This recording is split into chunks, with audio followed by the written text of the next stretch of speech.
dietitian. He's also a nutrition and diet coach. Please help me welcome John Canlas. Hi, Sir Hello. John. How are you Hello. doing? How are you? Happy Sunday. Happy New Year. Happy Sunday. A registered dietitian.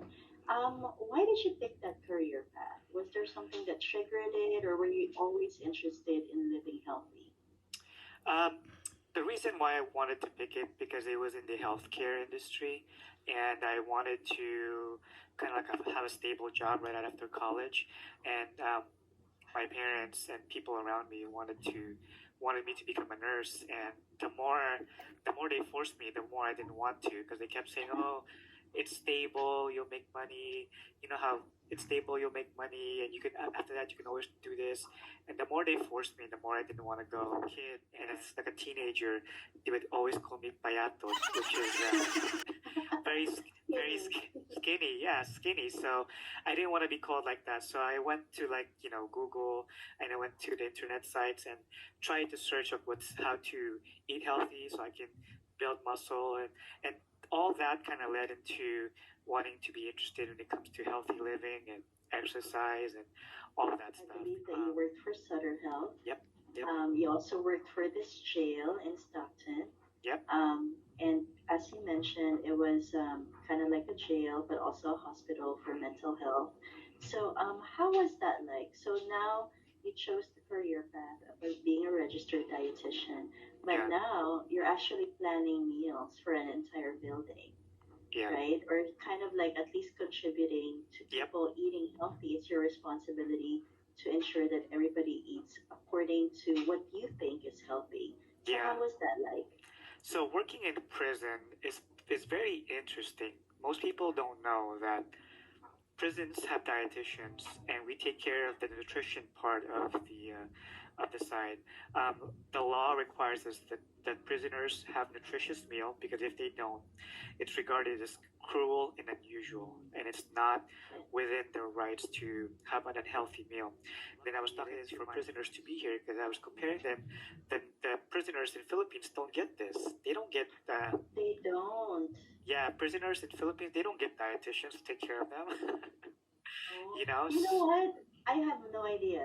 I had yeah, no idea. So it's good to know that this is something important as well, right? Because we want to yeah. take care of our Filipinos. Even though they're in jail, they're still part of the nation, right? They're I'm talking about citizens. the Filipinos in the Philippine prison system.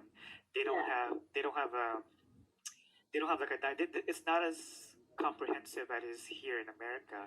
So when we take care of them, we have specialized diets for prisoners. Sometimes diabetic diet, which is a carb control diet, a heart healthy diet for individuals that have heart disease, or if they have kidney disease, we have the renal or the kidney diet.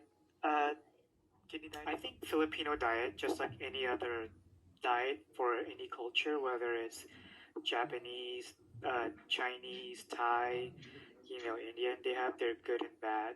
And if you think about it, Rose, the Filipinos here in America versus the Filipinos in Philippines, the Filipinos here are bigger, and that's not because their genes changed from Philippines to America. It's a result of them eating more. Typically, Right. Filipinos here, if you notice, they grow taller and they grow wider, so the height and weight goes up. Um, Dahil yung mga pagkain, ang daming mahihirap, ang daming homeless people na nasa kali. Alam mo yun, na walang provision sa mga ganun, na pwede naman siguro na half a price or libre na lang, or may pila sa labas. I don't know.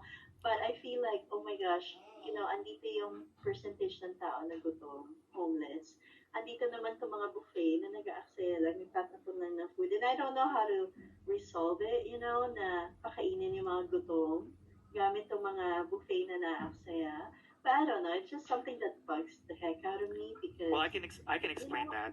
I can explain okay, that. So, one of the reasons why restaurants and fast foods do that is because of health regulations. If if a food has been sitting out there for a long time and they're not no one's eating them, if you were to give it to someone, let's say a homeless or someone that actually needs food, they don't necessarily have to be homeless.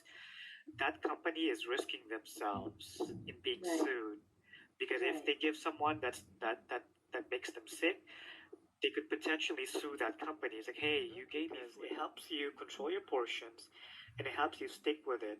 Like going to eating with a smaller plate. If that helps you, then you should definitely do it because that'll help you control your portion. And portion, as we talked about earlier, like the portion of Jollibee in Philippines and America, it's vastly Yeah. different. So if you control your portions, you're gonna solve a lot of your issues when it comes to weight. If you think about it, are you able to fast for the next 1 year, 2 years, 3 years? Most people don't. Most people don't fast that long. They only fast for a couple months, maybe a year. After that, they go back to their old habits.